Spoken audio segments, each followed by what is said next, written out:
bro, welcome back to my channel. Om bro, di video kali ini kita kedatangan tamu istimewa, yaitu salah satu komunitas kicomania terbesar di Indonesia, yaitu komunitas Anis Merah. Om bro, siapakah dia? Check this out.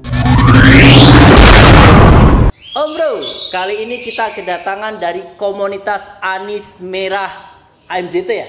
AMZT 4 Ketuh. Kalau saya Anis Merah Cimahi. Anis Merah Cimahi.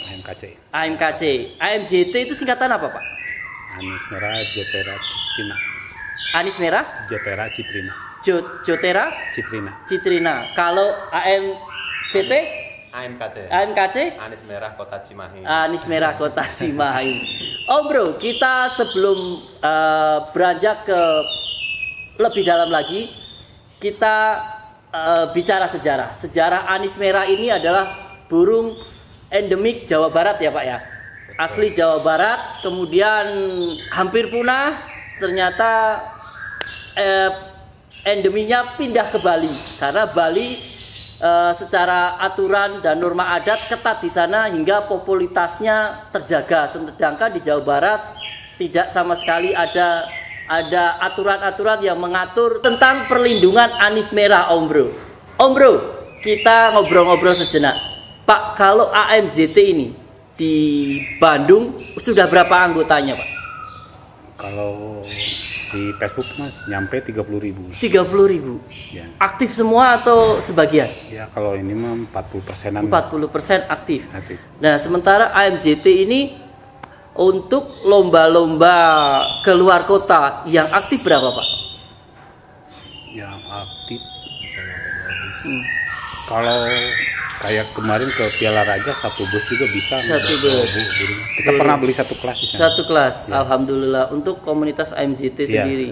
Nah AMZT Pak di tahun ini mengandalkan jagoan siapa ini Pak untuk Anis Merah? Banyak sih berganti. Banyak berganti ya, berganti betul. Anis Merah ini kan sebenarnya Pak, saya juga sebelum main Murai Batu lama juga main Anis Merah. Cuman karena tergerus dengan aturan salah satu EO ataupun lomba-lomba burung besar yang mengharuskan kekhawatiran Anis Merah ini punah karena tidak bisa di breeding. Akhirnya pindah ke Murai Batu dan Anis Merah mulai terlirik sebelah mata. Itu yang mengakibatkan Anis Merah di lomba-lomba sekarang ini agak sepi Om. Tapi dengan adanya komunitas ini saya lihat pelan tapi pasti bertambah komunitasnya dan regenerasi. Dan untuk misi AMZT apa Pak untuk komunitas itu sendiri? Apakah hanya meramaikan aja atau lebih fokus ke breeding atau lebih fokus regenerasi anggota-anggotanya pemain-pemain Anis Merah ini Pak? Kebetulan gini kalau AMZT kita udah melangkah jauh, kita udah berbadan hukum. Sudah berbadan hukum? Berbadan Keren hukum. Om Bro, AMZT sudah berbadan hukum dengan komunitas burung yang berbadan hukum. Saya baru dengar nih Pak. Ya. Keren ini. Ya. Kita udah punya koperasi. Punya koperasi. Tujuannya kita untuk salah satunya ya kalau istilah anak-anak sedekah alam lah. Sedekah alam. Sedekah alam. Kita udah menikmati burung-burung Anis untuk kontes. Nah, sedangkan nanti anak cucu kita masa taunya hanya dari gambar, dari cerita, hanya cerita doang. Ya, betul. Makanya kita mencoba mencari di Jawa Barat juga tempat yang layak lah. Yang layak untuk tempat breeding. Nah. Satu breeding, terus penangkaran liar, terus penangkaran yang memakai ini apa? Dum. Tapi itu belum terlaksana karena masih kendala di dana lah. Karena kita juga koperasi itu masih umurnya belum 1 tahun. Jadi untuk profitnya juga masih belum ini lah. Koperasinya kebetulan sekarang yang bidang ininya lebih banyak ditekankan di kompos, di kohe itu. Jadi mengolah kotoran sapi menjadi kompos ya, jadi pupuk ya. Terus Pak Ketua, saya dengar Pak Ketua pernah mencoba breeding Anis Merah di pemukiman. Gimana sih ceritanya Pak? Bisa itu sebenarnya. Dan kendalanya apa Pak Ketua? Saya terinspirasi pertamanya dari Om Ari ya, dari Jakarta. Dari Jakarta. Dia bisa breeding di kandang gantung. Kandang gantung. Jadi itu kan sangat luar biasa. Luar biasa, betul. Saya cobain, ternyata emang bisa. Cuman memang kendalanya di tempat breeding itu jangan ada anis jantan yang lain. Nah, itu yang kendalanya kan. Resikonya apa Pak itu? Itu biasanya kalau udah jodoh juga jadi pecah lagi. Jadi cerai lagi. Jadi anis merah. Ya, betul tahu. Anis merah itu sensitif ke birahi. Mungkin kalau ada suara jantan atau betina lagi, salah satunya birahi bisa, gitu ya. Ya, jadi yang satunya curiga gitu. Kamu cinta cemburu. yang lain. Gitu. Ya. Akhirnya salah satu harus duda atau janda gitu ya, Pak. Ya. Terus apa lagi, Pak? Salah satunya yang paling susah tuh nyari betina yang bisa jodoh. Jodoh juga belum tentu bertelur. Karena gini ya, ketika musim trennya sekarang tuh kan banyak yang dihasilin itu kan dari Bali ya. Nah, betina juga dijual di sini. Nah, dipelihara kayak jantan gitu. Jadi dikasih jangkrik. Nah, kalau jangkrik kan hormonnya tuh lebih hormon ke jantan. Ya. Jadi si betinanya tuh jadi birahinya kurang naik untuk kawin. Malah lebih pengaruh juga tuh, Pak? Pengaruh. Jadi saya udah teliti tuh, jadi yang cocok tuh makanan tuh lebih banyak harusnya cacing. Jangan jangkrik. Iya. Kalau jangkrik emosinya lebih ini ya, Pak, lebih naik ya. Untuk berarti nggak mendongkrak birahi tapi mendongkrak malah ke emosinya ya, Pak. Terus kendalanya yang utama sih anis tuh lebih manja lah. Lebih manja kalau ada interaksi sama orang, dia sama perawatnya sendiri. Enggak, misalkan tempat breedingnya terlalu lalang orang, dia gelisah. Nggak tenang. Nah, Pak Ketua AMJT ini pernah mencoba di rumah itu sampai beranak atau cuma sampai bertelur aja, Pak? Pernah tuh, paling mentok sampai bertelur. Sampai bertelur, kenapa Pak ceritanya itu? Dapat musibah. Musibah apa itu, Pak? Ada yang orang lebih senang. Maling berarti ya. Dimaling semua atau salah satu? Justru yang di kandang penangkaran semua. Oh, di kandang penangkaran semua. Iya. Akhirnya selesai deh. Frustasi juga. Jadi bro, kendalanya bukan hanya dari anis yang lain, tapi kendalanya ada faktor maling juga ya, Pak ya. Terus untuk settingan untuk breeding di rumahan, Pak, yang selama Bapak coba sampai bertelur, itu bagaimana, Pak? Ataukah mengandalkan cacing aja atau jangkrik atau ekstra fooding yang lain? Kalau untuk ini ya tambahannya pur harus diganti lah. Pur diganti apa, Pak? Untuk betina tuh, jadi dulu saya pernah pakai tuh, Pak, buat ayam petelur. Ayam petelur. Oh, yang fur itu ya, Pak ya. Ya tahu ayam fur petelur itu ya. Cuman harus diolah lagi, blender lagi karena biasanya ada tulang ikan. Oh iya, betul. Sempat saya nyobain, kenapa burung mati. Oh, kesedek itu. Nah, kalau ayam kan ada tembolok, jadi bisa ngolah. Terus kalau untuk ini ya perangsangnya sih biasalah pakai ini vitamin untuk perangsang birahinya. Saya dulu banyak pakai vitamin yang buat ayam, cuman dosisnya dikurangi. Oke. Nah, kalau untuk yang ininya banyaknya cacing sih. Cacing ya, setelah pudingnya. Cacing. Untuk jangkrik cenderung lebih kurang karena jadi dua-duanya jadi galak ya. Oke. Nah, Om Bro, tadi kita sudah kupas tentang breeding anis merah. Sekarang, Pak, program AMJT ke depan dengan lomba-lomba besar ke depan seperti apa, Pak? Nah, kalau kendalanya gini, Pak, saya terangin dari awal. Iya. Kalau komunitas tuh basicnya kita bangun benar-benar dari bawah gitu. Jadi orang-orang. Kalau untuk misalkan lomba ke sini, satu tempat, satu titik, bawa burung yang nggak siap juga dibawa, kadang-kadang dikasih tiket ya. Iya. Nah, karena loyalitas ke komunitas. Komunitas. Kadang-kadang burung nggak jalan ditiketin aja. Ditiketin. Ngalamin. Saya ngalamin. Nah makanya saya lebih mencari silaturahminya dulu lah. Nah udah terbentuk sekarang ya mungkin sekarang sih banyak pemain-pemainnya yang dihasilkan dari komunitas udah bisa bersaing lah sama umum. Iya, betul. Makanya dulu saya sempat merintis di lomba-lomba gratis. Saya beli satu kelas barengan. Biar merasakan gitu. Anak-anak tuh main di lomba gratis gimana. Seperti apa adrenalinnya. Kalau nggak dipaksain juga kadang-kadang gini kendalanya di dana. Iya. Makanya misalkan dia punya burung bagus. Iya. Ketika ngelihat tiket misalkan 400, 300 ngeper udah duluan. Ngeper itu kan ke bawah juga ke burungnya. Iya sih. Ketidakpercayaan diri ya. Akhirnya membuat burung juga berpengaruh karena interaksi hati antara pemain dan burung itu sangat apa ya Pak? Sangat sensitif. Harus sinkron. Ketika pede, burungnya pasti pede, pasti jalan. Ketika nggak yakin, wes amburadul deh pokoknya. Nah, kalau program selanjutnya sih kita mungkin karena diteruskan oleh pengurus baru ya sama Kang Piki, jadi lebih membangun korwil dulu di Bandung. Di Bandung dulu. Nah, untuk ke luar kota paling hanya Piala Raja kebetulan di pending lah. Iya. Terus Pak, kalau AMZT ini pusat kantornya atau wadah komunitasnya daerah mana Pak? Dulu di tempat saya di rumah. Di tempat produksi saya lah di Manjalega Margahayu. Sekarang di Antapani. Di Antapani. Ya. Ngumpul-ngumpul tiap malam sharing.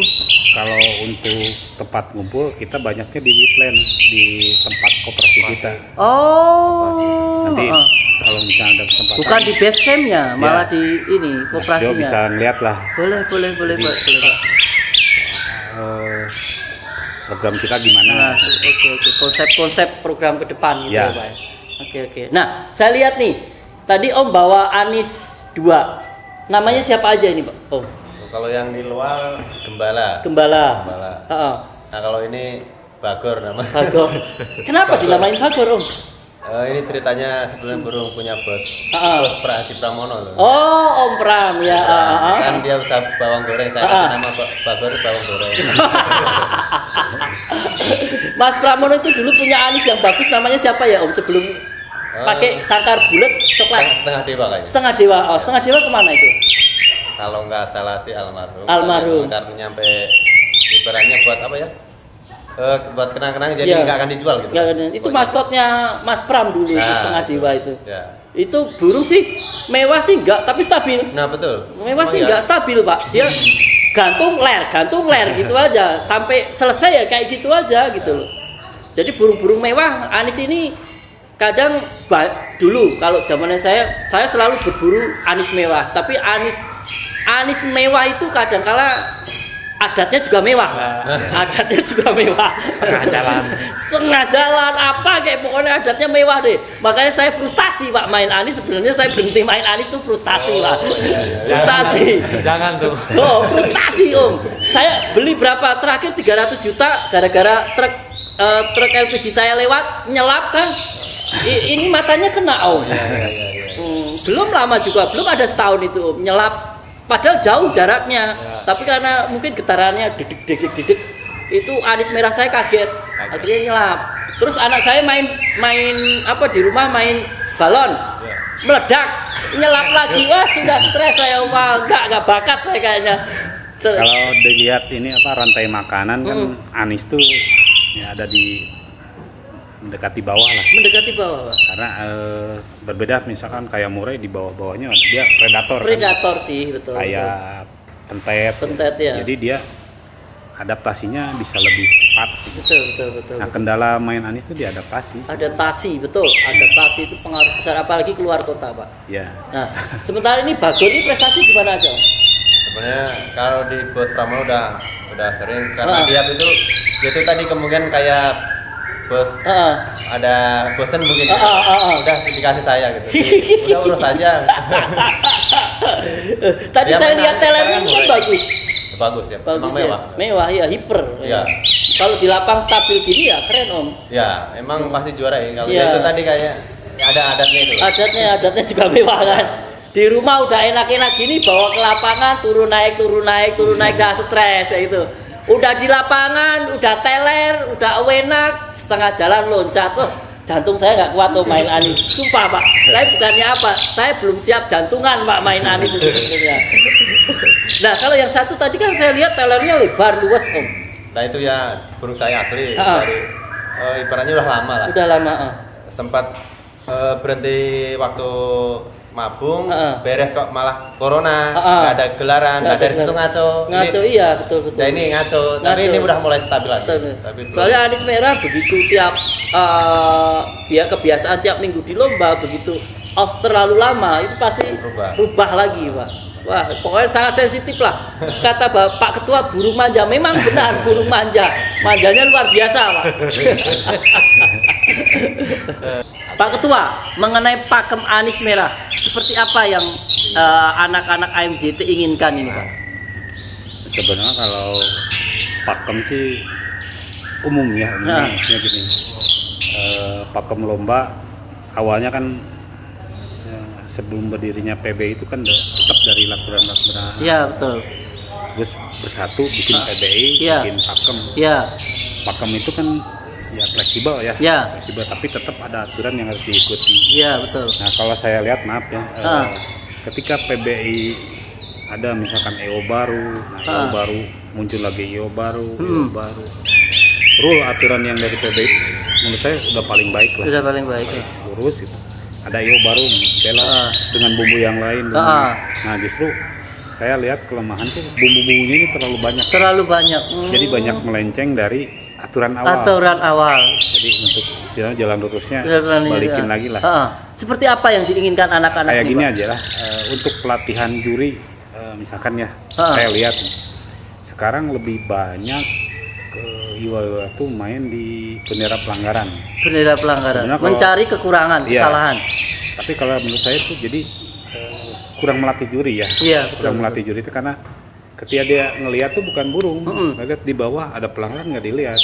Padahal misalkan burung kayak gini, misalkan istimewa, isiannya atau apanya, karena ada kendala bendera pelanggaran udah dibunuh duluan, jadi nggak bisa ngelihat. Ini burung kelebihannya apa? Tapi kalau ngelihat dianya udah pelanggaran ya udah.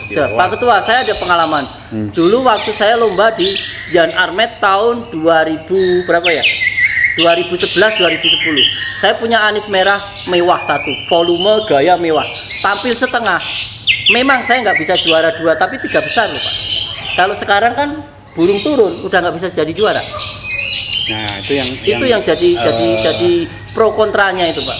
Jadi yang jadi kendala tuh sekarang anis tuh sebelum penilaian paling kejam. Kalau saya lihat Murai masih ada tolerer, garuk-garuk apa masih bisa juara lah, asal jangan fatal. Tapi kalau Anis turun atau berhenti, udah hilang. Nggak ada ampun. Penilaian nggak diperhitungkan lagi. Nah kemauan anak-anak minta anis merah ini lebih fleksibel atau gimana Pak? Soal pakem penilaian. Jadi sebenarnya kalau di anis tuh ada 2 ya Pak. Ini yang bakal jadi pro kontra kalau ini nggak di kelasnya nggak dibedain. Jadi ada burung-burung mewah, ada burung-burung ya istilah aman. Itu aman mah klasik lah. Selama itu nggak ada kelasnya, misalkan kita harusnya nyediain kelas-kelas, misalkan kelas-kelas khusus yang hanya dinilai keindahannya aja. Udah dinilai keindahannya aja. Mau dia nampil 5 menit, 3 menit tapi nutup semua ya udah menang, harusnya kan gitu. Saya juga dulu saya sangat antusias mencari anis merah mewah, tapi regulasi lomba makin kesini banyak yang dimenangkan burung anis merah yang aman, yang standar. Nah akhirnya teman-teman ini yang berburu anis merah agak kendor Pak, akhirnya mencari burung-burung yang tadi aman. Itu kalau dulu lomba anis merah itu lomba mewah-mewahan. Siapa yang gaya mewah, siapa yang tampil mewah, tuh tampil setengah juara. Tapi sekarang eranya sudah berbeda. Jadi era durasi. Ya, era star juga. Ya, betul. Kemungkinan sih bisa disiasati lah. Karena kita kan komunitas juga baru tumbuh dengan anggota yang banyak. Kemungkinan burung yang dimiliki anggota kebanyakan tuh yang standar lah. Standar, betul. Jadi kita untuk meramaikan, ya udahlah ikuti aja dulu ya kayak gini. Nanti lama-lama standarnya kita naikin kayak tahun dulu. Betul. Kalau kita sekaligus mungkin bisa sepi lagi, Pak. Iya, betul. Ya. Seperti ini kan masuk kategori mewah, Pak. Ya, betul. Kategori mewah. Nah, kalau tampil di lapangan kayak gini, setengah ataupun seperempat, dulu juara. Bisa juara. Dan ini pasti jadi rebutan orang. Ya. Saya pun termasuk akan lari mengejar. Jadi orang pemain anis merah itu ketika melihat anis merah mewah, itu semua berkumpul di bawahnya. Jadi penonton itu kayak nggak imbang. Jadi kesedot ini semua. Jadi orang itu sudah tahu yang menang siapa, udah tahu gitu loh. Jadi tontonan. Kalau sekarang kan anis merah semua merata. Karena burungnya rata-rata standar. Kalau dulu, wah keren-keren Om. Kalau nggak hiper, lebar, buka ekor, nggak mewah gitu. Ya, kalau saya sih ya itu pakem tadi karena kebanyakan kita juga kadang bingung ya karena misalkan IO ini punya andalan lah, kontes andalannya di mana misalkan kejuaraan apa, tetap kita mau ikut lah. Misalkan kayak Mas Jo punya Piala Pasundan, komunitas tetap ikut gitu. Iya, betul. Nah, ketika main juga kadang bingung gitu. Misalkan main di ini. Beda lagi aturannya. Jadi kadang-kadang yang banyak protes tuh karena saya juara di sana. Belum tentu di ini. Betul. Nah, kalau saya sih sebenarnya kalau rule-nya sama, tinggal bumbu-bumbunya beda itu wajar gitu. Ya, tapi rule-nya sama gitu. Nggak akan bisa misalkan jadi satu titik gitu. Jadi satu titik acuan. Betul. Nah, MJT pernah mau bikin aturan itu pakem. Kita tawarin ke kebetulan kita pernahnya ke independen. Nah, saya pingin kayak gini main burungnya. Kamu mau ngikutin nggak? Mau, cobain. Enak gitu. Nggak ada protes kan. Kelasnya sampai 12 kelas sih. Dan Anisnya ya, Pak. Puh itu. Dulu memang gitu Om. Jadi sebelum lobet itu era lobet sekarang ada 12, ada 10 kelas. Itu dulu punyanya Anis Om. Anis itu 10 kelas sampai 20 kelas, Pak. Enggak sampai 20 kelas. Iya 20 kelas. 2 lapangan itu 20 Anis merah semua. Kalau dulu sih mungkin karena burung-burung basicnya dari lokalan lah. Iya, lokalan yang sih. Cuma kalau Bali juga kalau di kita jangan terlalu memporsir di muda, bisa panjang. Bisa panjang bisa main ini. Nah, kebanyakan karena burung-burung Bali itu terlalu mudah lah. Geder lagi. 80-an teler. Iya sih. Porsir. Susah. Mabung, macet. Betul.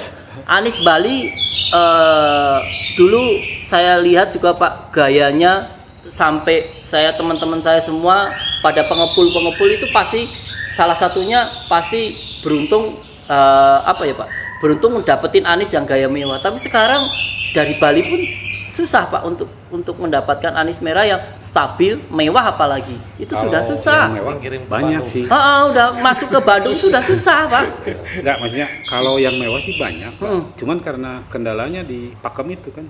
Jadi nggak bisa nampil, banyaknya banyaknya di ini burung YouTube lah atau burung rumahan lah. Iya, betul. Karena ketika dia mau nampil di tempat kontes, darulnya udah memotong. Misalkan dia kadang dia hanya loncat-loncat dulu 5 menit baru teler sekali. Iya, betul. Itu kan udah nggak masuk hitungan. Iya. Era durasi sih sekarang ya. Jadi burung-burung mewah kalah dengan burung aman. Kalau nggak kalah setar, loncat ya. Nah, Pak Ketua, harapan kedua AMJT seperti apa Pak? Apanya? Harapan ke depan. untuk EO yang menyelenggarakan lomba besar. Harapannya apakah regulasi tentang pakem ini agak fleksibel atau memberi banyak kelas? Kalau saya sih tidak muluk-muluk ya.